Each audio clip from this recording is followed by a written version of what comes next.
Nous allons maintenant voir la différence entre l'investissement SCPI et le crowdfunding immobilier.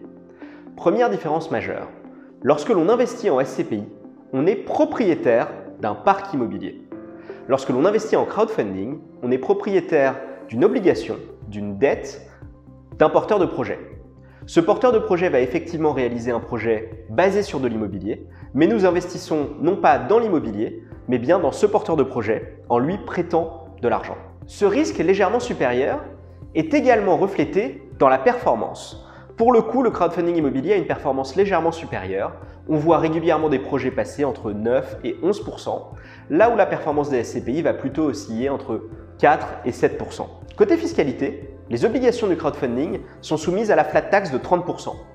Pour les SCPI, la fiscalité sur des revenus français sera celle des revenus fonciers, ou sur des SCPI européennes, cela dépendra du pays dans lequel les revenus ont été générés. Un autre point majeur, c'est la facilité d'investissement.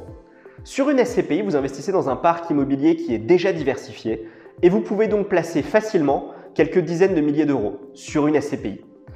Si vous souhaitez investir des sommes conséquentes en crowdfunding, il vous faudra passer un temps assez important pour analyser chacun des projets et décider d'investir dans un ensemble de projets pour garantir une bonne diversification de votre patrimoine. Et cela se chiffre rapidement en semaines de travail pour le cas du crowdfunding. Enfin, côté liquidité, le crowdfunding est généralement un remboursement dit in fine. Pendant 18 à 24 mois, vous ne récupérerez pas votre mise initiale.